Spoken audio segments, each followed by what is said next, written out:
Hola, soy Rafa Castillo, estamos en Oposita. Vamos a dar la clasecita del tema de transporte referente al módulo C, Derecho Social. Tema, si este tema va de lo que podríamos denominar derecho sindical, es decir, nos va a hablar delegado de personal, comité de empresas, de organizaciones, la inspección de trabajo y de otra cosita que hay por ahí que se llaman los delegados sindicales. ¿Eh? Como hemos estado comentando antes de empezar la clase, un poco de manera distendida, lo que pretendo es que entendáis la materia.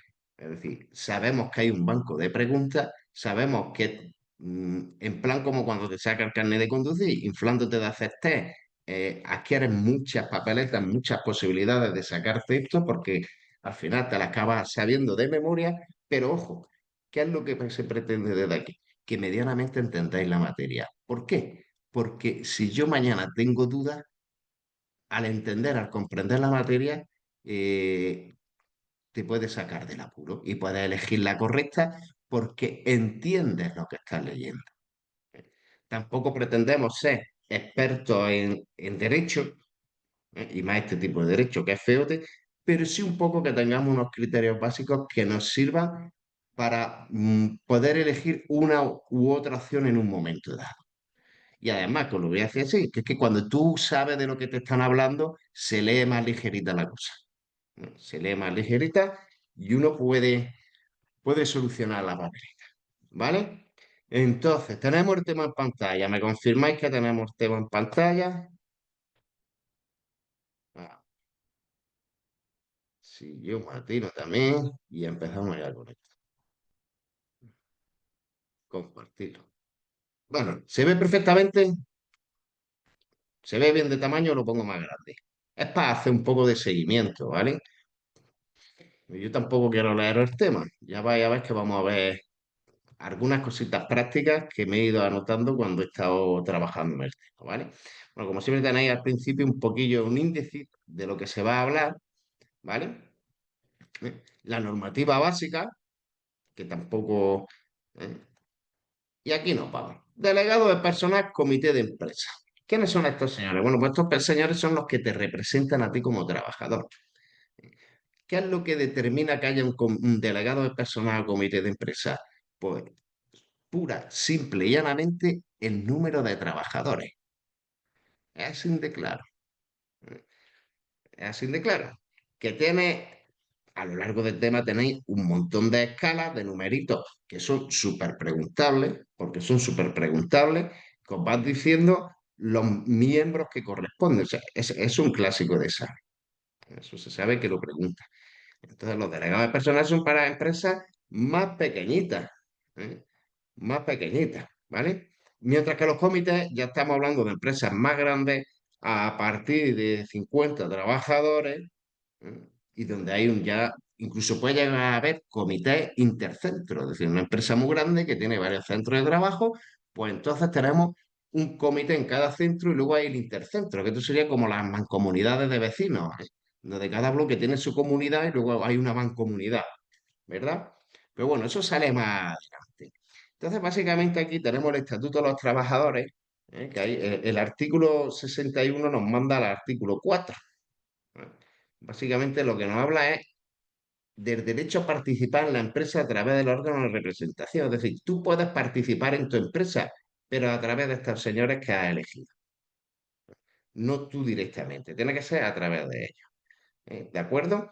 Y básicamente aquí este primer párrafo lo que nos determina lo que hemos dicho, que por debajo de 50, es decir, hasta 49 y más de 10 es para delegados de personal. Incluso cuando hay entre 6 y 10 puede tener un delegado de personal. Te dice puede, ¿eh? No es obligatorio. Entonces, cuando hay entre 6 y 10, si hay una mayoría que se pone de acuerdo, pues lo puedes tener. Pero puede, no es obligatorio. ¿De acuerdo? Bueno, aquí, como dije, esto es clásico, esto es súper preguntable. Esto es de 6 a 10, un delegado, de 11 a 31, de 31 a 49, tres delegados. Y esta gente son los que te representan ante el empresario y tienen las mismas competencias, las mismas funciones que un comité de empresa. Y esta, por ejemplo, este último párrafo lo he visto yo en las preguntas. ¿Eh?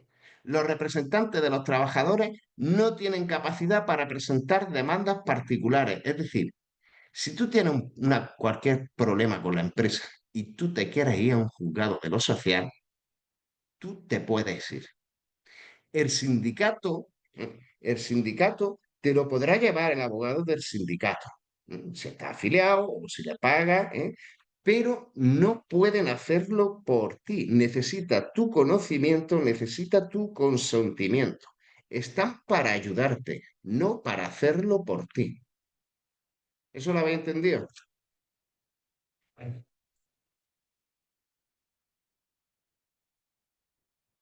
¿Sí? Vale, fantástico, jóvenes.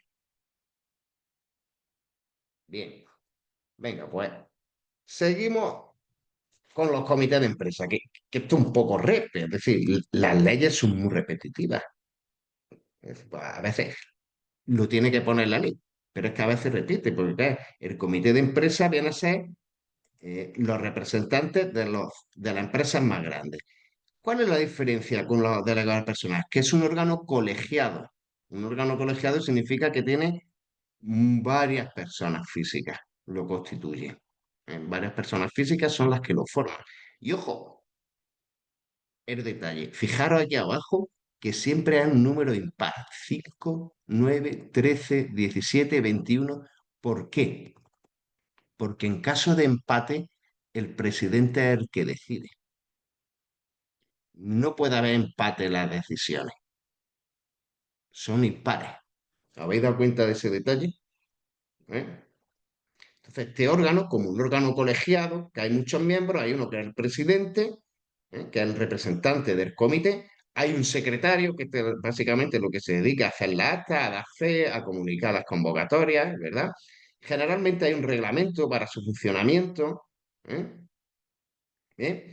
Y fijaros, este parrafillo lo he visto en las preguntas, cuando te dice, si tienes dos más centros de trabajo y no llegan a 50 trabajadores, individualmente no suman 50, pero si tienes dos centros de trabajo y en conjunto, es decir, sumando los dos, llega a 50, sí puede establecerse un comité conjunto. ¿Por qué dice esto la ley? Para evitar fraude. Porque lo que hago es poner dos centros de trabajo y así me ahorro de tener un comité como empresario. Me resulta más cómodo este tema. Pero la ley dice, no señor, si usted tiene dos, que por separado no puede, pero sumándose, pues ahí tienes comité que se puede constituir. ¿Vale? Y luego el comité intercentros, que es lo que hemos dicho antes. Una empresa grande que tiene muchos centros de trabajo, que es como una especie de mancomunidad. ¿Entendéis ese concepto? ¿No? Vosotros vivís en un sitio donde cada bloque tiene una comunidad y luego hay una mancomunidad. Pues eso sería el comité intercentro, digamos, que la mancomunidad de los comités de empresa. Bien, y aquí tenemos estas escalitas que son súper preguntables. O sea, esto de explicación tiene cero. Esto es que hay que sabérselo. ¿Eh? Reuniones cada 2 meses como mínimo. O cuando lo pida un tercio de su representante. Esta escalita, esto es memoria pura y dura. Pero memoria pura y dura. No tiene otra cosa. ¿Vale? ¿Alguna preguntilla o nos vamos a las competencias? Es decir, ¿qué hace esta agencia? ¿A qué se dedica? ¿Qué funciones tiene? Que aquí vienen algunas, que en la ley vienen bastantes más, pero estas están centradas un poco en lo que dicen las preguntas. ¿Ninguna cuestión, jóvenes? Bueno, pues entonces seguimos. Las competencias son las mismas. Un delegado de personal y el comité de empresa tienen las mismas competencias, tienen las mismas funciones. Estas están extraídas todas de las preguntas. Pues sí, hay más. Pero como no está en el banco de preguntas, no tenemos la necesidad de estudiar derecho de sindical o derecho del trabajo si no nos los meten en las preguntas, porque vamos a sacarnos el carnet, que es nuestro objetivo, ¿verdad? Bien. Entonces, básicamente, esta persona que están representando a todos los trabajadores tienen derecho a recibir información de la empresa, pero de todo tipo, de cómo está económicamente, de qué ventas, de cómo el empleo, qué contrataciones se van a hacer, se van a renovar contratos o no, a recibir copia básica de los contratos y de las prórrogas. Cuando firmáis un contrato de trabajo hay una cosa que se llama copia básica. Eso lo tienen, se tienen derecho a conocerlo, ¿eh? El estado de la pasta, cómo está económicamente la empresa, el balance, cuenta de resultados, memoria económica, todo esto son conceptos contables. ¿Eh? Informe previo, cuando se va a reestructurar plantilla, reducción de jornada. Esto quiere decir que el empresario lo puede hacer, sí, pero antes tiene que pasar por los representantes de los trabajadores para que le dé su opinión, para que le dé su parecer. Esto también sucede con las fusiones, absorciones, ¿eh? A conocer las modalidades de contratación, ¿eh? Pero esto hoy en día ya tiene poco sentido ahora mismo porque es que está fijo discontinuo, circunstancias, es que se han dejado en dos o tres tipos de contratos. Aquí en España ha habido veces que ha habido 20 tipos de contratos de trabajo, ¿no? Ahora hay tres. O sea, con la reforma laboral del año 2023 lo ha simplificado mucho en ese sentido, ¿vale? Esto depende ya de cada reforma laboral. Y además, cada gobierno que entra hace la suya. ¿M? Ojo, sanciones por falta muy graves. Todos los expedientes disciplinarios van a pasar por los representantes de los trabajadores cuando son muy graves. Ya os digo yo que las graves también. ¿Eh? ¿De acuerdo? Eh, el último importante, es decir, las reglas e instrucciones que siguen las maquinitas, que siguen los ordenadores, la inteligencia artificial. ¿Por qué puede influir esto en las condiciones de trabajo? Porque pueden quitar trabajo. ¿Entendéis? Por eso tiene que estar. Es decir, cuantas más máquinas haya y mejor preparadas, pueden quitar puestos de trabajo. ¿Vale?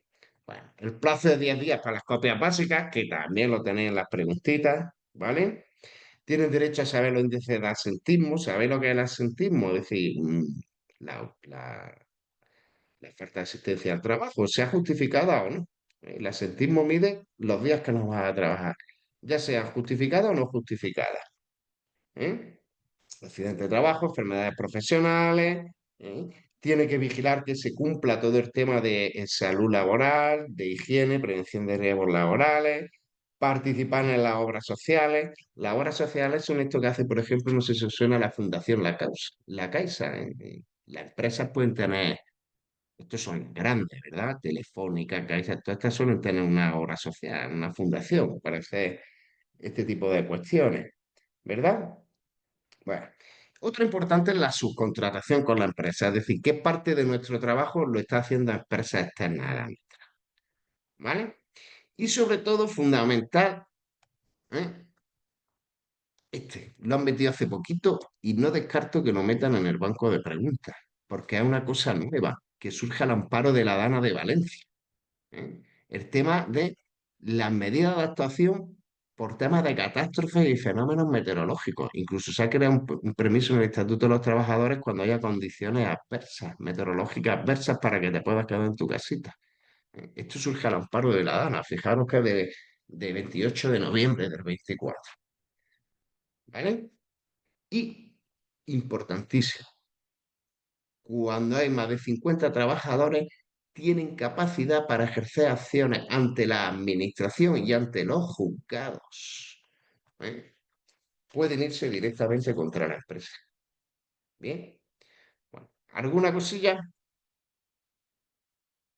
¿Alguna pregunta, alguna duda, alguna cuestión, sugerencia? Bien. Oye, que me podéis transmitir sugerencias también y decirme por aquí y por allá, que estoy abierto a todo. ¿De acuerdo? Bueno, nos vamos a las lecciones. Pues las lecciones, si tenéis en la mente unas lecciones, eso es igual. O sea, el esquema es el mismo. Esta gente tiene mandato de 4 años. Hay un censo de trabajadores que son los que están trabajando en la empresa, ¿vale? Y esta gente vota por sufragio universal, libre, secreto y directo, y también puede votar por correo, y tú cada 4 años o cuando se convoquen elecciones, pues se votan y se eligen a los representantes de los trabajadores. Así de simple, como el esquema que tenemos en la cabeza todos de cómo se realizan unas votaciones. ¿Eh? No tiene más. Viene en el 67 el Estatuto de los Trabajadores, ¿de acuerdo? Aquí lo importante, fijaros, porque es que viene también el Banco de Préstamo. ¿Qué se considera sindicato más representativo? Aquellos que tengan al menos el 10% de los representantes, es decir, de miembros de comité de empresa y delegados de personal. Es un porcentaje mínimo, porque si tienes menos de eso, no se te considera organización sindical más representativa, que tiene sus ventajitas, ¿vale? A nivel autonómico, incrementa al 15% o que tenga un mínimo de 1.500 representantes. Electores y elegibles. Electores son los que pueden ser, perdón, los que pueden votar y elegibles los que pueden ser candidatos. Fijaros que la edad baja a 16 años. Es decir, para trabajar en España no hace falta ser mayor de edad, ¿vale? Con 16 años puedes. Y que tenga al menos un mes la empresa de antigüedad. Esto es importante porque, claro, lo que nos quiere decir es, tú acabas de llegar, no te vamos a dar capacidad para elegir representante porque es que acabas de llegar. Tienes que tener un tiempecito en la empresa, ¿vale? Y para ser elegible, para que tú puedas ser delegado de personal, miembro del comité de empresa, ahí sí te piden ya 18 años y que lleves por lo menos 6 meses en la empresa. Y ojo, esto es predicable para los extranjeros, con permiso de trabajo en vigor. Cuando hablamos de extranjeros, los ciudadanos de la Unión Europea no son extranjeros, ¿vale? Un francés, un alemán, un italiano tienen los mismos derechos que los trabajadores españoles, porque hay libre circulación de trabajadores y libre prestación de servicios en el ámbito de la Unión Europea. Entonces, cuando veáis extranjeros, se están refiriendo a fuera de la Unión Europea, ¿vale? Duración del mandato, 4 añitos. Esto es como casi todas las elecciones, ¿verdad? Eso no tiene más, eso no tiene más historia, ¿que sí? No es muy difícil.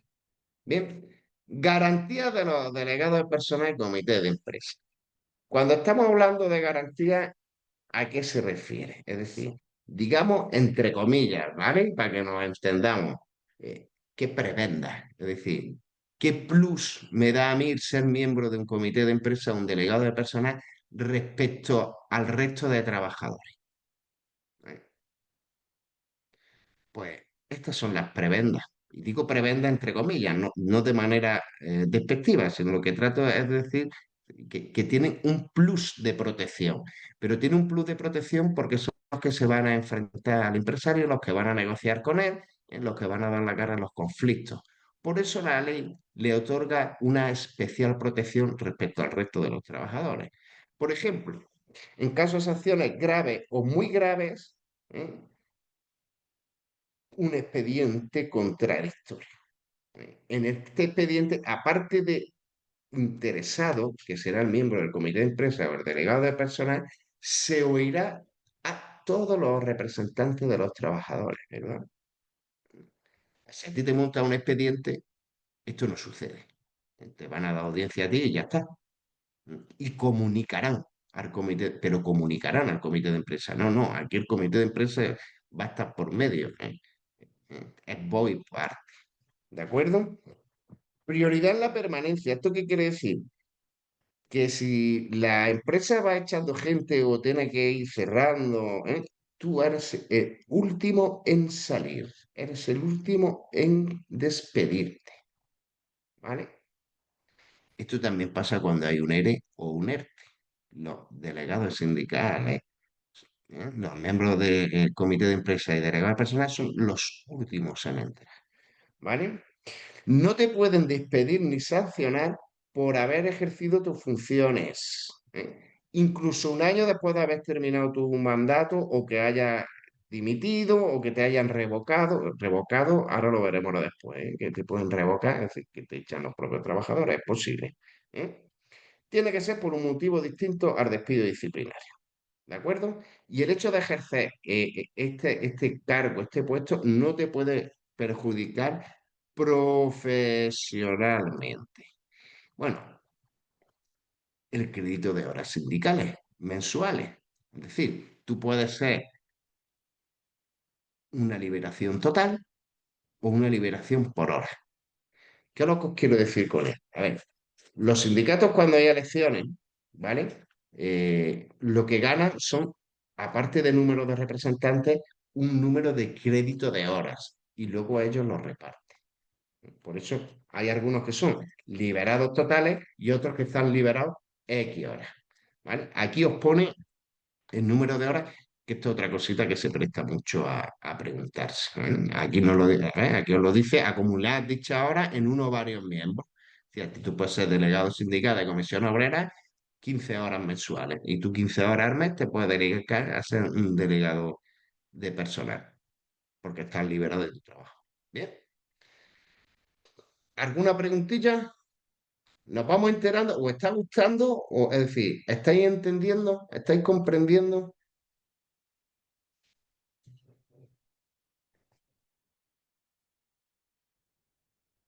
Sí. Julia, dime algo. ¿Seguro? Vale. Si no me paráis, me decís cualquier cuestión. Vale. Capacidad y sigilo profesional. Esto básicamente es un poquito de lo que viene a ser lo que hemos oído muchas veces, Ley Orgánica de Protección de Datos. Estas cositas, estos datos sensibles, estos datos que no se le puede dar publicidad, cuidado cómo los utilizamos, que son para un fin, no para otro.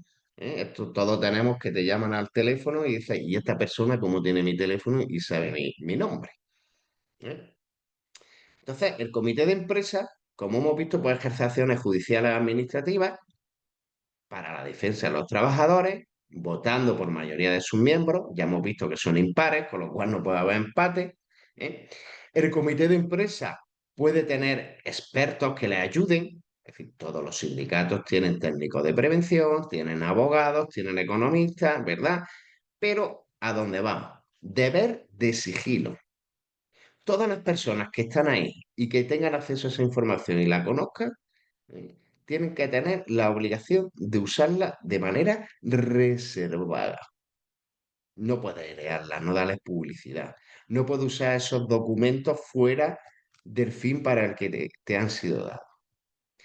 Ojo, incluso aunque termine tu mandato, ¿eh? El hecho de que termine tu mandato no te libera de estas responsabilidades, ¿vale?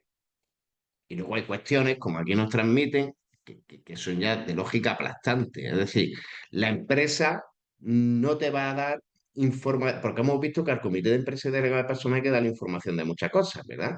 Bueno, lo que no te va a dar la empresa es de secretos industriales, de financieros, comerciales, es decir, diciéndolo así, la empresa no te va a decir cuál es la fórmula de la Coca-Cola, no tiene la obligación legal, ¿eh?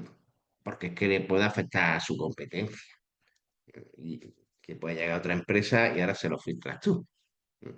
Pues eso se refiere la capacidad y sigilo profesional. Bien, bueno, vamos a una cosita que es el proceso de elección, que básicamente, como hemos dicho antes, esto aquí lo más complicado son los placitos. O sea, esto, tenés claro que en las preguntitas el tema de placitos se presta mucho. Se presta mucho porque es que es una cosa que o te la sabes o no te la sabes. O sea, aquí el proceso electoral, como hemos comentado antes, está muy claro. Aquí hay una convocatoria, se presenta candidatura, se realizan las votaciones y se proclama. Eso es un sota caballero ahí. Y el esquema lo tenía en la cabeza porque yo creo que todos habéis visto ya lo que son unas elecciones. ¿Vale? Importante, ¿quién puede convocar las elecciones? Las organizaciones sindicales más representativas. Hemos visto antes 10%, 15% a nivel autonómico o al menos 1.500 representantes. ¿Eh? Esto está ligado con los conceptos anteriores. Las que tengan mínimo un 10% de representantes y los propios trabajadores por acuerdo mayoritario. No faltaba más que los trabajadores no pudieran hacerlo por sí mismos. Sobre todo, tú imagínate que estás trabajando en una empresa y resulta que tienes, hablando mal y pronto, cuatro inútiles en el comité de empresa. Los trabajadores pueden decir, mira, vamos a constituirnos en una reunión, en una asamblea, votamos mayoritariamente y convocamos elecciones a ver si se presenta alguien y quitamos estos tíos de en medio que no nos están ayudando para nada, no nos están sirviendo para nada. ¿Vale? Entonces, sí es verdad que ahora, a lo largo del texto del tema, cuando lo vaya a ir viendo que todo se comunica a la oficina pública de la administración. Esta es la autoridad laboral. La autoridad laboral, pues será la consejería competente en materia de relaciones laborales en cada comunidad autónoma. A nivel estatal, el ministerio competente en materia de trabajo. Entonces, a la autoridad laboral hay que ir comunicándole todo. Ya veréis que es una constante en el texto del tema. ¿Eh? Es una constante. Entonces, un mes antes del inicio del proceso electoral, ojo, un mes donde hay que tener en cuenta la campaña electoral. Hay que comunicarse. Y cuando comunicas tú ya a la empresa que queréis celebrar elecciones, ya le vas diciendo la fecha de inicio, hay que constituir la mesa electoral y te da un margen entre 1 y 3 meses para que se celebre. Bien, bueno, luego nos dice que el gobierno puede reducir esto a un mesecito, a un mesecito. Pero en fin, esto al final son plazos y cifras donde de explicación tiene poco. Ahora yo sí os recomiendo, y además si habéis hecho preguntas, como más comentábamos con María Dolores antes en off, mm, es que este tipo de cositas dejan a mucha gente en el camino. Los plazos los tenéis que saber, ¿eh? Plazos, porcentajes, cifras son cosas muy excluyentes y muy recurrentes para un tipo ¿eh? Bueno, me interesa de esto este párrafo. Podrán promoverse elecciones parciales, ¿eh? Parciales, por dimisiones, por revocaciones, por ajustes. ¿Qué quiere decir esto de elecciones parciales? Pues lo voy a explicar. El mandato de esta gente es de 4 años, ¿bien? Entonces, a lo largo de 4 años puede variar el número de trabajadores, ¿eh? Puede variar. Y a lo mejor, si aumenta mucho, se pueden tener más representantes de los trabajadores. Pero es que si disminuye mucho, no se puede sostener tantos miembros en un comité de empresa, ¿vale? Entonces, por eso habla de elecciones parciales, por dimisión, por revocaciones o por ajuste de la plantilla por incremento. Eso es una elección parcial, porque se dan estas circunstancias que pueden alterar el número de representantes, ¿vale? Pues, vámonos a la elección. ¿Eh? Sufragio personal, es decir, tienes que votar tú, nadie puede votar por ti. Tú no puedes ir a un notario a darle un poder para que otra persona vote por ti. No se puede. Directo, libre y secreto. Y lo puedes hacer por correo. ¿Vale? ¿Por qué no dice sufragio universal como las elecciones? ¿Os planteáis eso por qué?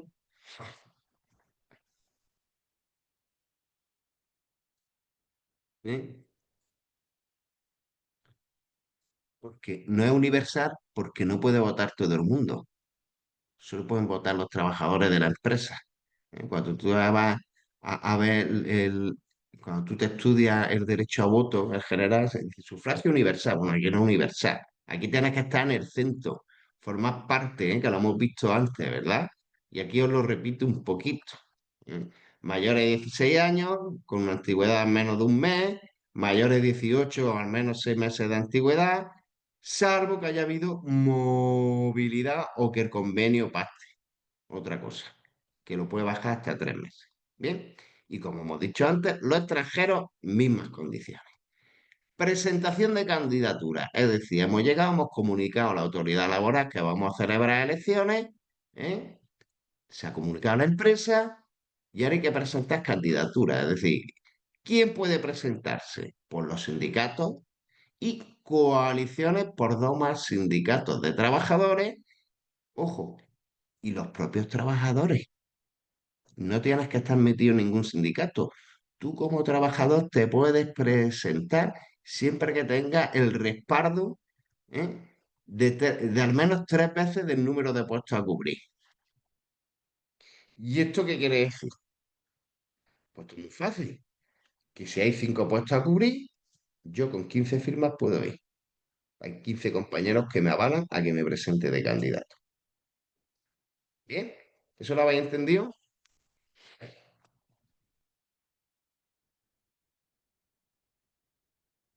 ¿Sí? Sí, no, no tienes que estar metido en un sindicato para tú presentarte, ¿eh? Lo único que necesitas es que haya compañeros que te avalen con su firma, ¿eh? Eso es lo que necesitas. ¿Vale? Bueno, si vamos a comité de empresa, hay que constituir una mesa electoral 9 días antes de los electores definitivos. Los electores definitivos es el censo, es decir, que el censo es todos los que están trabajando en la empresa que tienen derecho a votar, ¿eh? Entonces, luego tenemos 2 días para proclamar las candidaturas, que esto es decir, estas son las candidaturas válidas que hay. Ojo, y puedes reclamarlas, ¿eh? Puedes reclamarlas.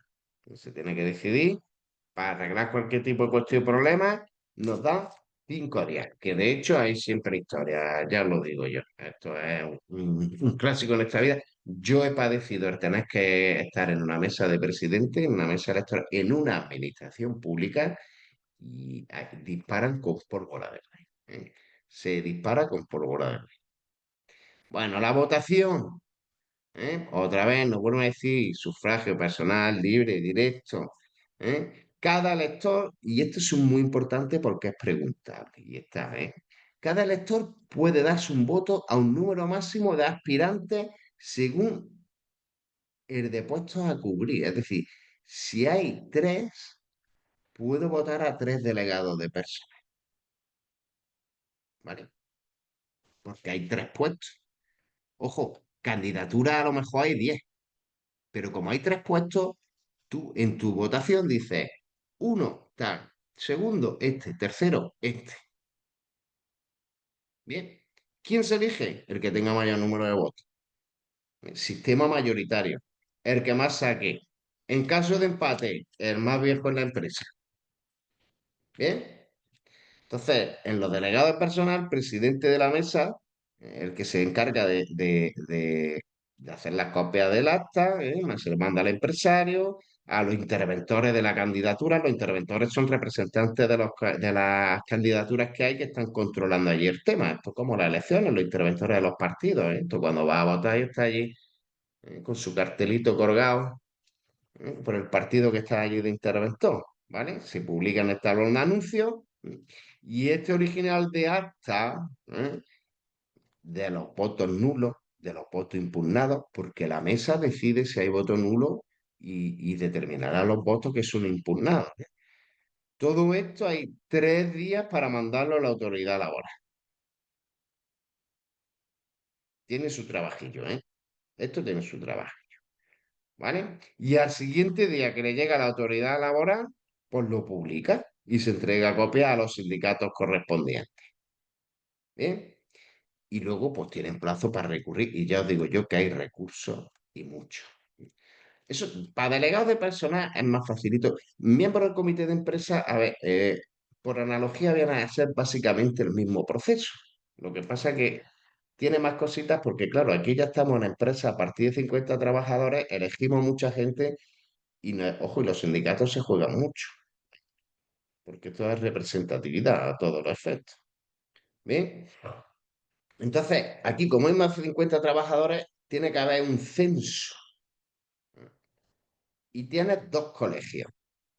Digamos, dos colegios es separar un poco los trabajadores, porque luego cuando hay elecciones están la de los técnicos y administrativos y por otro lado especialistas y no cualificados.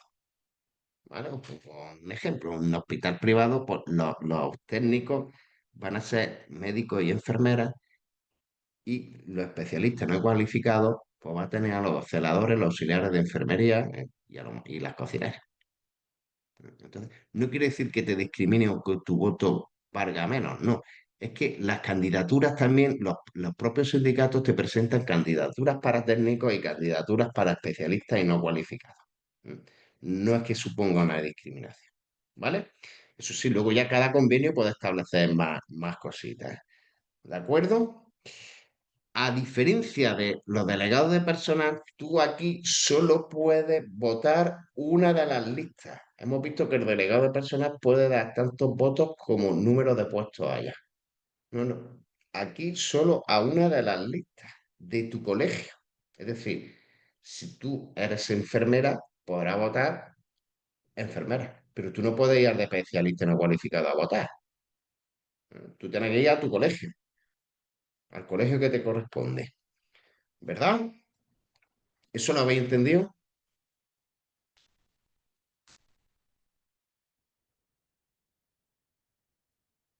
Vale, cualquier cosilla me lo decís, ¿eh? Me lo preguntáis, ¿eh? Bueno, yo de todas maneras pregunto por curarme en salud antes de salir, de seguir. ¿De acuerdo? Bueno, puede haber renuncia, que de hecho la hay, ¿eh? Suele suceder. Antes de las votaciones puede haber renuncia. ¿Esto suspende el proceso, lo paraliza? No, en absoluto. Ni anula la candidatura, ni lo afecta. ¿Eh? Siempre que al menos haya un 60% de los que se necesitan cubrir. Es decir, si son 10, al menos tiene que haber 6.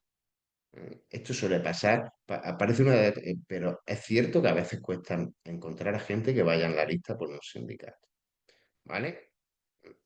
Y luego nos dicen que si no obtiene al menos el 5% de los votos, estos se pierden, no tienes derecho a representante. Con lo cual ponemos un techo mínimo necesario para poder estar metido en un comité de empresa, ¿vale?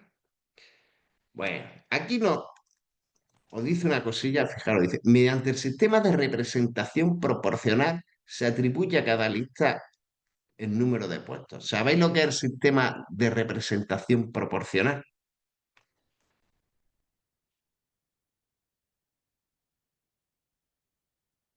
Porque claro, hemos visto los delegados personales que más votos tenga. Aquí es por representación proporcional.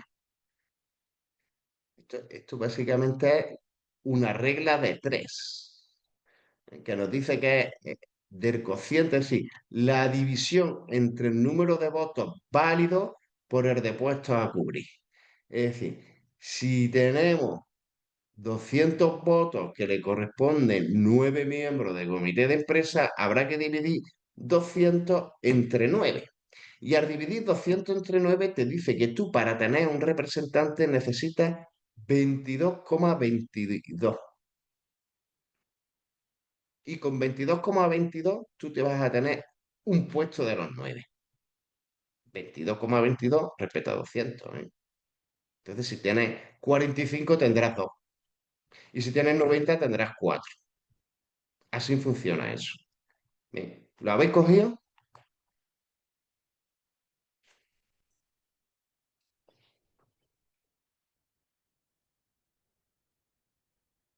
¿Sí o no? Porque esto tiene su aquel.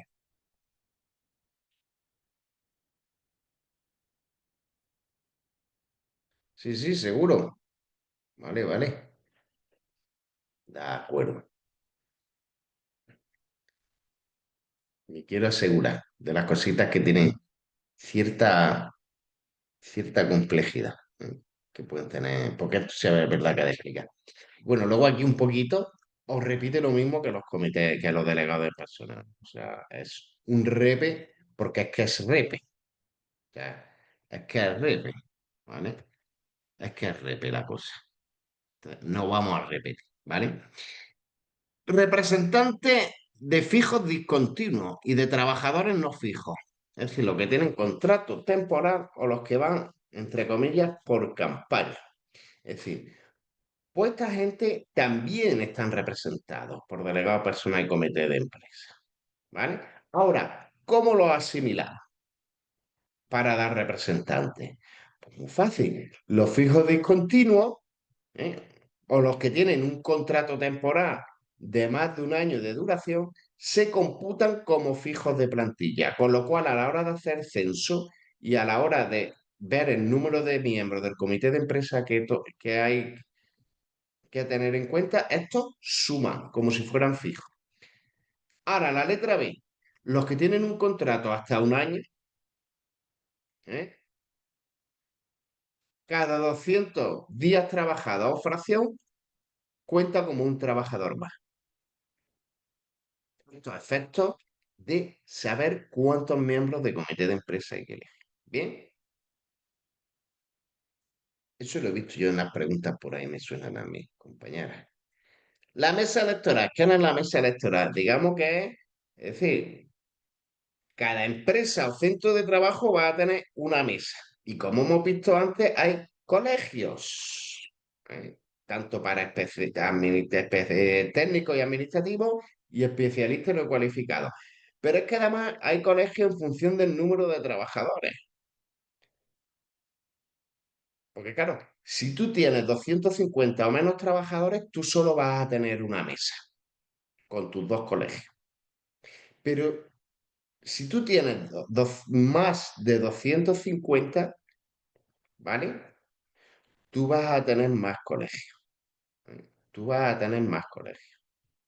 ¿De acuerdo? Eso nos lo explica, nos lo cuenta aquí, ¿vale? Que nos dice que tú tienes una mesa por cada colegio de 50 trabajadores o fracción. ¿Eh? Entonces, la mesa, ¿qué es lo que hace? Digamos que es la que dirige el coro. Al final es un grupo de compañeros, que el presidente es el más antiguo, ¿verdad? Nos lo dice ahí, y dos vocales, el de mayor y el menor edad de la empresa. Y estos van a resolver cualquier incidencia, cualquier reclamación, van a levantar el acta, van a hacer el escrutinio, que es contar los votos, le va a dar la información a la autoridad laboral, la comunican a la empresa, al sindicato. Ojo, si tú estás en la mesa, no puedes ser candidato, ¿vale? ¿De acuerdo? Y luego está, nos hablan ahí de los interventores que ya lo hemos comentado. Funciones de la mesa. ¿Qué es lo que hace esta mesa? Bueno, pues de principio nos dice que tenemos que comunicar no solo a la empresa, son 7 días, tienes que comunicar a todo el mundo. Empresas, trabajadores, autoridad laboral, comunicas que está constituido, que se van a promover las elecciones. Entonces, ¿cuándo se constituye formalmente? Con un acta en el que está el presidente, los vocales, con su secretario, y ahí, eso ahí se constituye. Esto es como, no ha tocado nunca en una mesa electoral, pues tú llegas allí y lo primero que se hace es, se constituye, se firma el acta y estos son los que van a estar en la mesa, que es a modo de fe pública, como si fuera un notario dando fe de que somos nosotros. ¿Vale? Y las funciones, pues las tenéis ahí básicamente, que un poco la hemos dicho ya, ¿no? Hace público el censo, es decir, los trabajadores que pueden votar, ¿eh? Los representantes, el número de representantes, la fecha de candidatura, proclama candidatura, es decir, dice las que se pueden presentar, pone la fecha de la votación, redacta el acta, vota, no, nada nuevo bajo eso. Bien, si es verdad que entre la fecha en que se constituye la mesa y las elecciones no pueden pasar más de 10 días, ¿bien? No tiene mucha historia esto. Al final, un poco las 72 horas. Las 72 horas y las 24 horas son fundamentales. Pues son preguntitas que te pueden hacer y que están ahí. Digamos que en el primer párrafo nos van 10 días, 24 horas y 72 horas. Son cosas preguntables, pero que tienen poquitas explicaciones, no tiene mucha explicación. Bien, bueno, aquí nos meten más placitos. Duración del mandato. ¿Cuánto dura el mandato? Ya lo hemos visto, 4 años, como lo de los políticos, ¿de acuerdo? No hay más. Revocación. ¿Quién puede revocar un delegado de personal y al comité de empresa? Los propios trabajadores, pidiéndolo un tercio como mínimo. ¿Eh? ¿De acuerdo? No los puedes revocar mientras que se está negociando un convenio, ni puedes volver a plantear una revocación. Es decir, tú has pedido la revocación, no ha salido para adelante, pues te tienes que esperar 6 meses para volver a plantear otra revocación. Bien, el censo electoral, que no tiene mucho sentido, ya lo hemos visto, el listado de los elegibles, las reclamaciones electorales, como hemos dicho antes, es decir, es la mesa, pero la mesa es la primera instancia. Tú luego te puedes ir al orden jurisdiccional social. ¿Vale? Hay 4 órdenes judiciales: civil, penal, contencioso administrativo y social. El orden social lleva todo lo que es de derecho laboral y derecho de la seguridad social, ¿vale? Ahí es donde te puedes ir vía juzgado. Bien, ¿quién puede ir? Cualquiera que tenga un interés legítimo. Es decir, todos los que están metidos en el proceso electoral con interés legítimo pueden ir, ¿de acuerdo? Luego tenemos lo que es el laudo arbitral. ¿Sabéis lo que es un laudo arbitral?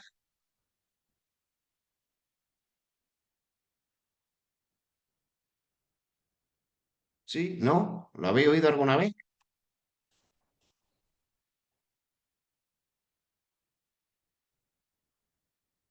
¿Nada? Venga, lo digo. En la teoría, bueno, un laudo arbitral viene a ser Sería la una resolución, resolución. ¿no? ¿Eh? La resolución, ¿no? De cuando Sí, hay un sí, pero juicio, hay algún, no, no, no, no, bueno, no, una no, no es un controversia o juicio. algo. Un laudo arbitral es previo a un juicio, ¿vale? Es lo que Sí, se bueno, llama eso, cuando hay una controversia y se lleva, por ejemplo, a esto aquí no me sale el nombre, al arbitral, Arcemar, al Centro de Mediación y Arbitraje y claro, Conciliación. sería la Sí, resolución. sí, pero no. Eso es el Vale. CEMAR. Un laudo arbitral, un procedimiento arbitral, lo que se llama jurisdicción voluntaria, es decir, voluntariamente las partes se someten a lo que diga un tercero. Y lo que dice ese tercero tiene la misma fuerza que una sentencia judicial. Vale. Pero ojo, tú luego puedes recurrir ese laudo ante los juzgados y tribunales. Digamos que estamos de acuerdo en resolver un problema, en resolver un conflicto, con lo que diga este tercero, que es un árbitro. Y los dos vamos a acatar y vamos a hacer caso a lo que diga. Sí, eso Es sería como cuando estamos estudiando en el tema 2 de la Junta Arbitrales, me refiero, ¿no? efectivamente, es lo mismo. Cuando lleva tiene un problema a los trabajadores y lo lleva a la Junta Arbitral, la resolución son el laudo. Lo que pasa es que efectivamente es que puede terminar por laudo. Normalmente el laudo arbitral se da en conflictos colectivos, en temas muy gordos. Está pensado para eso. Tiene una cosa muy similar de consumo que funciona, es decir, el consumo, cuando tú pones una reclamación en materia de consumo y luego tienes los comités estos arbitrales de consumo, ¿eh? Para intentar evitar llegar al juzgado. Vale, Para eso están los laudos arbitrales. vale. Pero lo que tenéis que tener en cuenta es que es como si fuera una sentencia, pero no la da un juez, la da un árbitro. ¿Eh? Y Claro, por tú eso esto, le he dicho dime, lo de las Juntas Arbitrales, porque ahí es donde lo he efectivamente. visto yo, lo del laudo. Por ahí van los tiros.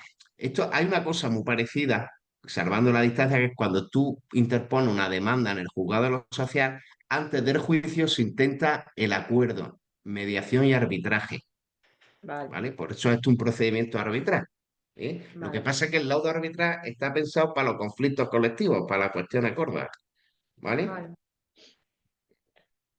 Pero que es como una sentencia, lo que pasa es que luego lo puede llevar al juzgado, con lo cual, bueno, al final esto acabará en los juzgados. O sea, es decir, incluso un inspector de trabajo puede llegar a ser un árbitro de esto. ¿Ven? Ahí os pone un poquillo los plazos y tal. ¿eh?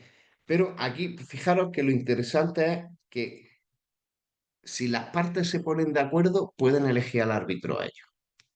Que ese es el primer problema de esto. ¿Quién va a ser el árbitro? Que normalmente suele ser una persona con conocimiento, si no es en derecho, sobre la materia que estamos peleando. ¿eh? Y luego lo fundamental, lo que os decía, fijaros que no lo dice aquí, que podrá impugnarse ante el orden social. Es decir, tú puedes ir, vale, estamos de acuerdo los dos, que este sea el árbitro, sin problema, vamos a hacer caso, pero luego puedes recurrirlo en el juzgado, ¿eh?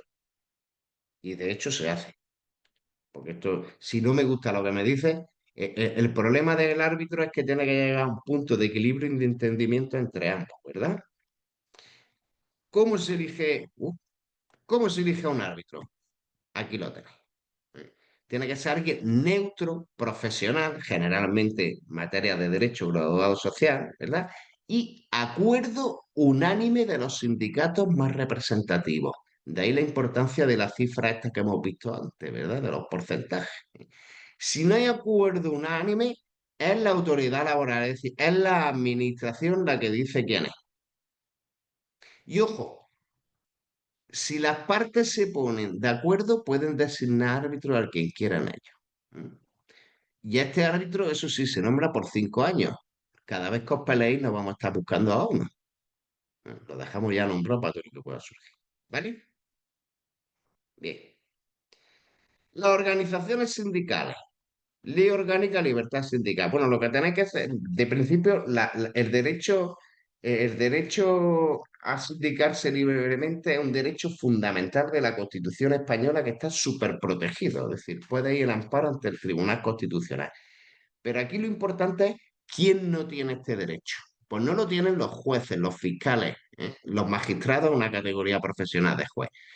Las Fuerzas Armadas, militares, Guardia Civil, policías. Estos no tienen sindicatos, tienen asociaciones, que es una manera disimulada, pero que no tienen los mismos derechos. ¿Qué es lo que comprende? Pues puedes fundar sindicatos, puedes suspenderlos, extinguirlos. Tú como trabajador te puedes afiliar que quieras. Nadie te puede obligar a afiliarte. ¿Mm? Eliges libremente a tu representante y tienes derecho a la actividad sindical. Esto hay una ley orgánica de libertad sindical, la 1185, que lo desarrolla muchísimo. Pero vamos, nosotros vamos a las preguntas que nos interesan, ¿vale? ¿Qué puede hacer una organización sindical? Tiene su estatuto, su reglamento, todo esto tiene que ser funcionamiento democrático, ¿verdad? Puede ser federaciones, confederaciones, UGT y comisiones son federaciones y confederaciones, ¿eh? Hay muchos sindicatos metidos, ya no te digo nada, la CGT, por ejemplo, ¿eh? No se pueden suspender ni disolver, salvo por resolución judicial firme. Cuando dice firme es que ya no cabe recurso ninguno, ¿vale? Porque tú tienes una resolución de un juez y puedes apelar, puedes casar, la puedes llevar constitucional vía derecho fundamental. Entonces, cuando decimos resolución firme es que ya no cabe recurso en la vía judicial, ya está todo agotado, ¿verdad? Puede ejercer esta actividad dentro o fuera de la empresa, ¿eh? Puede ejercer la huelga, los conflictos individuales, conflictos colectivos, todo eso compone, ¿vale? Ojo, una cosilla, los afiliados pueden constituir secciones sindicales. Estos son los delegados sindicales. Un delegado sindical no es ni delegado de personal ni miembro del comité de empresa. Es un trabajador que tiene asignado un número de horas por el sindicato y que realiza labores sindicales en la empresa, pero no es delegado de personal ni miembro del comité de empresa. Eso lo tenéis que tener. Bien, esto lo tenéis que tener claro porque es distinto de los. Secciones sindicales. Esto está en todas las empresas, los tenéis allí en los tablones. Tienen sus despachitos y se mueven y entran y salen y hacen, ¿verdad? Bueno, ¿qué es lo que hacen esta gente? Pues bueno, difusión de avisos, poner el tablón de anuncios, eh, negociación colectiva, tienen que tener un local adecuado, en la empresa hay más de 250 trabajadores, les tienen que poner su luz, su aire acondicionado, su ordenador, tienen que estar dignos, ¿verdad? Tienen que estar dignos. Ahí nos dice el número de delegados sindicales, a falta de acuerdo, en función del número de trabajadores, ¿bien? Y como he dicho, no son delegados de personal, ni miembros del comité de empresa. ¿Vale? La inspección de trabajo, ¿la conocéis? La inspección de trabajo es un cuerpo formado por funcionarios de la ONU que se dedica a verificar que se cumple la normativa en materia de derecho de trabajo y de la seguridad social. Son muy temidos por las empresas. Están los inspectores, luego están los subinspectores laborales, que son el A2, digamos, a los antiguos diplomados. Los A1 eran licenciados. Y cualquier cuestión que esta gente no esté de acuerdo, pues las puede llevar al orden jurisdiccional social. ¿Qué es lo que se dedica a esta gente? Pues bueno, básicamente controlan que las empresas cumplan con la normativa vigente. Llámese leyes, reglamentos, órdenes. en materia de prevención, seguridad social, empleo, migraciones, cooperativas, conciliación, mediación, arbitraje, pueden participar en estos procesos, ¿verdad? Incluso asesorar y ayudar a la empresa, que a veces se portan bien y ayudan a la empresa a que tengan las cosas en condiciones. ¿eh? Esto es una autoridad pública. ¿Esto qué implica? Ojo con negarle o obstaculizar el trabajo de un inspector de trabajo, porque se te puede caer el pelo perito, ¿eh? Esta gente es bastante intocable por las potestades que le otorga la ley. Porque puede entrar cuando quiera sin avisar en cualquier centro de trabajo, ¿eh? O permanecer allí el tiempo que quiera. Ojo, cuando es un domicilio, resolución judicial o permiso de dueño de la casa. Si no, no puede ir. El domicilio es inviolable, lo dice la Constitución, es sagrado. ¿eh? Entonces, cuando esta gente va a verte, se tiene que identificar porque tiene que acreditar que es un inspector de trabajo ante el empresario, salvo que el hecho de identificarse le perjudique la labor para la que va allí. Es decir, que te puede ir de incógnito sin identificarse y darse cuenta, investigar, averiguar y levantarte el acta y meterte una multita. No tienen por qué identificarse siempre. En un momento dado, puede pedir que le acompañe el empresario, representante de los trabajadores, cualquier trabajador. No hablan ahí de personal habilitado. Las comunidades autónomas tienen habilitado, porque las inspecciones, los inspectores de trabajo son pocos, no dan abasto. Bien. Y esta gente, pues investigan, examinan, pueden paralizar los trabajos, o sea, si hay riesgo inminente y grave para los trabajadores, pueden paralizar los trabajos. Eso es importante porque es que te pueden parar la producción. Hasta que no arregle esto, te echa por negocio, te echa por la empresa. Eso se puede hacer y se hace.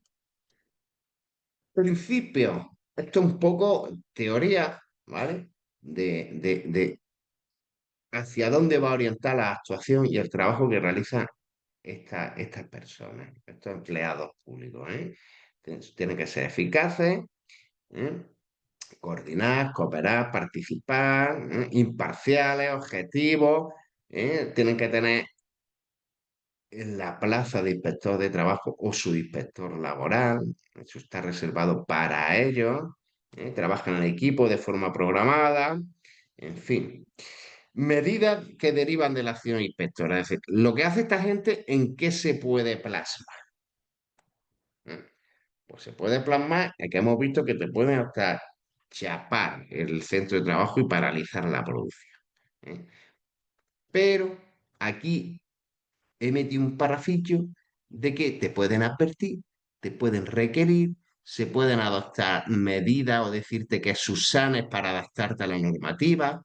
Llegar un momento que no respondas, te pueden abrir un expediente, te pueden requerir pago a la seguridad social porque usted tiene una deuda con la seguridad social galopante.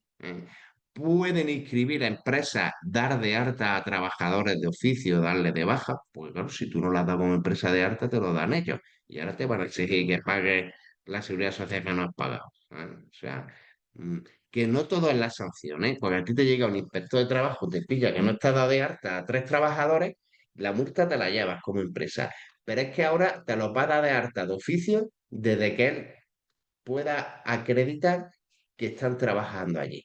Y vas a tener que pagar todas esas cuotas de seguridad social que no has pagado, con recargo e interés. O sea, fijaros que no es la sanción nada más, cuando te levantas un acta y te inician un procedimiento, es complicado, Bueno, el libro de visitas. Lo que tenéis que tener claro del libro de visitas es, esto se lo cargaron en el 2016. El libro de visitas, esto antes era un librito que tenían que tener las empresas para cuando iba a la inspección, ahí iba haciendo todas las anotaciones y todo lo que estimaba conveniente, ¿vale? Bueno, puesto, se lo cargaron, ¿eh? El 12 de septiembre de 2016. Sí es verdad que se estableció un periodo transitorio de 5 años, pero el libro de visitas se lo cargaron. Ahora se puso una cosilla que era el libro electrónico, pero ahora básicamente llega el inspector de trabajo y tiene sus propios formularios y su anexo y no es necesario tener un libro de visitas. Antes era sacrosanto el libro de visitas. ¿Vale? Bueno, reglas básicas. de la salud laboral y prevención. ¿Qué os voy a contar de esto que no sepáis? Ley 31/2025. El trabajador tiene derecho a que se le proteja la seguridad y la salud en el trabajo, pero también estás obligado a cumplir con esas medidas, ¿vale? Hay que cumplir. Si no cumples con esas medidas, tú tienes la obligación, ¿eh? La responsabilidad es tuya y se te puede caer el pelito, ¿eh? Te pueden hacer incluso un despido disciplinario, ¿eh? ¿De acuerdo? Es un arma de doble filo. Es un derecho y es una obligación. Formación de los trabajadores. Te lo tiene que dar el empresario, sí, está obligado. Cuando entras, ¿eh? Cuando te contratan, cuando cambias de puesto, cuando cambian las técnicas, la forma de producir, ¿vale? Pero tú también estás obligado, ¿eh? A realizar esa formación en horas de trabajo. Y si te abarca más, te las descuentarán del horario normal de trabajo, porque como he dedicado mi tiempo fuera de la empresa, pues luego me las descuentas de mi jornada. ¿De acuerdo? Venga, ¿alguna cosita? ¿Alguna pregunta, alguna duda, cuestión? ¿Nada?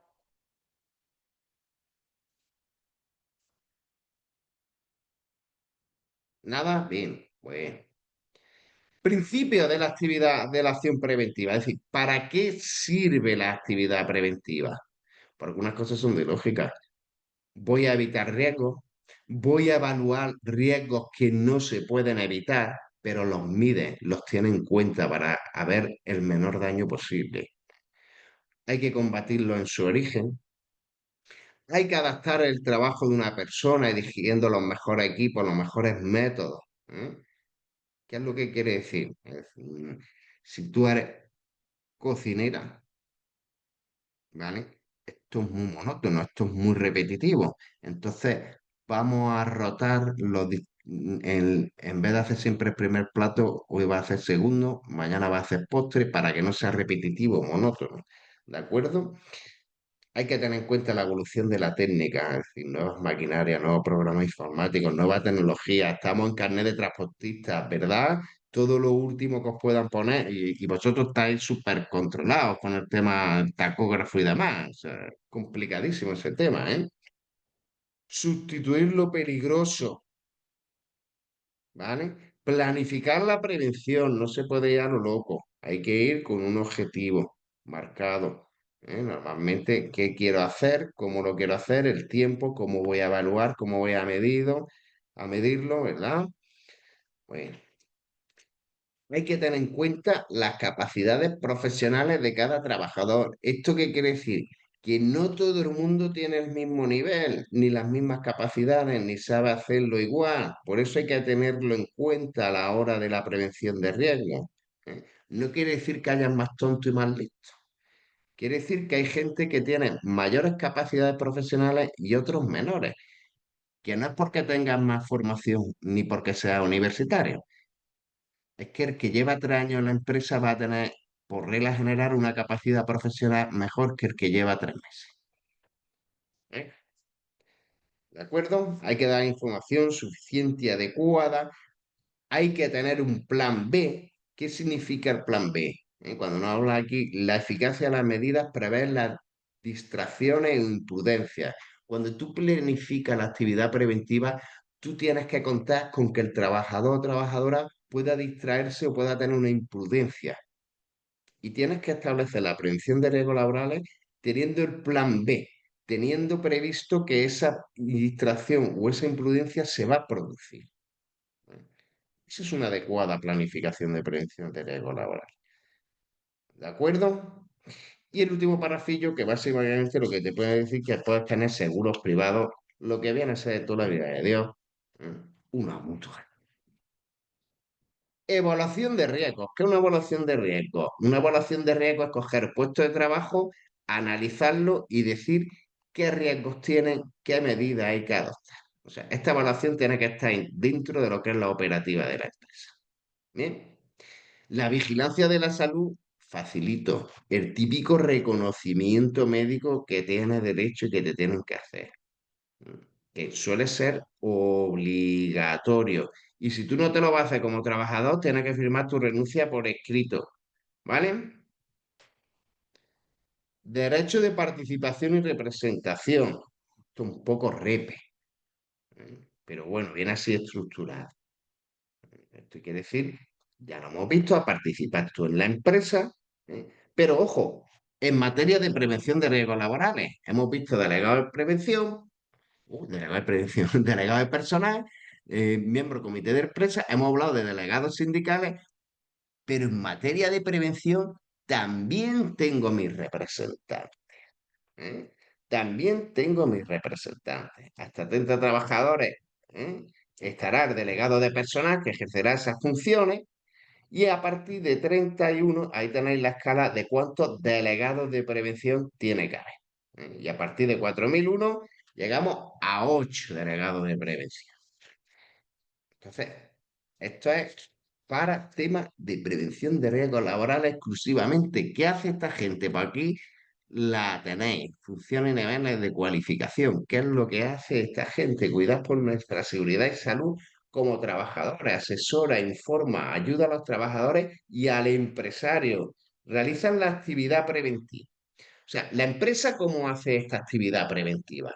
Pues aquí os vienen las opciones. La puede asumir personalmente, normalmente empresas pequeñitas, menos de 10 trabajadores. Entonces el propio empresario se lo trabaja, se lo ocurra, ¿verdad? Puede ser que designe a uno o varios trabajadores, que le encargue esto. Tiene que ser alguien que sepa, que tenga idea, ¿verdad? Puede recurrir a un servicio externo. Todos conocemos muchas empresas que se dedican a estos temas de prevención, hacen estos trabajos externos, ¿bien? O puedes constituir un servicio propio, pero esto lo normal es que sean empresas de más de 500 trabajadores o entre 250 y 500 si hay una actividad peligrosa, porque esto tienes que tener ahí unas personas, unos trabajadores pagados para que se dediquen a esto, ¿vale? Fijaros que nos dice que en empresas a partir de 51 trabajadores que no tengan un servicio de prevención, tienes que realizar una auditoría externa. Es decir, tiene que venir alguien de fuera, objetivo y neutral, a ver cómo está el tema este de la prevención. Bien. Un pasito más en la prevención. El Comité de Seguridad y Salud. Órgano paritario y colegiado. Lo de paritario quiere decir que tiene que haber 60-40 de perdón, estaba pensando en la ley de igualdad. Paritario quiere decir que igualdad de representantes de la empresa y representantes de los trabajadores, ¿vale? Es un órgano que se reúne periódicamente en centros de trabajo donde haya 50 horas, ¿vale? Está formado por los delegados de prevención, que son estos que acabamos de ver, ¿m? Que no tienen nada que ver con los delegados de personal en el comité de empresa, son gente específica para el tema de prevención. ¿Eh? A estas reuniones del Comité de Seguridad y Salud puede ir con voz, pero sin voto, es decir, se te escucha, pero no decide. ¿Eh? Pueden ir los delegados sindicales y los técnicos de prevención de la empresa. Normalmente los técnicos de prevención van porque son los que van a defender a la empresa con medianamente un criterio técnico, ¿vale? Se reúnen trimestralmente y siempre que alguna de las partes lo solicite. Bien, importante, comité intercentros. Si tenemos una empresa muy grande con varios centros de trabajo, se puede crear intercentros. Como hemos dicho, cuando hablamos de intercentros es la idea de la mancomunidad de vecinos, ¿no? Cada bloque tiene su comunidad, en cada centro tiene su comité, y luego tenemos uno que es el comité de los comités, ¿vale? Y con esto termina este temilla, con derecho sindical un poco farragosillo, pero sí es verdad que es muy repetitivo. Y os digo, todas las preguntas, las 43 preguntas están aquí incluidas en este tema. ¿Eh? La idea es que entendáis un poquito, ¿de acuerdo? Y en próximas clases trabajaremos lo que viene a ser los casitos prácticos que también hay, que pueden ser los más complicados, y hablaremos un poquito de las preguntas. Bien, ¿tenéis alguna cuestión? ¿Alguna pregunta? ¿Alguna orientación? Digo de cara a las clases, porque yo es la primera que os doy. yo estoy abierto a propuestas, a que me digáis, oye, por aquí, oye, por allá. Pues yo lo que he tratado un poco de hacerla un pelín más amena en la medida de intentar buscar cositas más prácticas. ¿Eh? Y lo que es explicable se explica y lo que no se estudia. ¿Eh? Bien, seguro. Yo solo animaros mucho, ¿eh? Machacaros los test y, sí, y mucho ánimo, que esto se saca, ¿vale? No agobiéis. ¿Eh? Ahora, si queréis, cuando cortemos, si queréis, podemos hablar cuestiones ya en off, con los que habéis asistido a la clase, y os dedico unos minutillos en cuerpo y alma para vosotros, ¿vale? Bueno, pues finalizamos esta clase, si no tenéis nada. Desde Oposita se despide Rafa Castillo. Hasta las próximas clases. Mucho ánimo.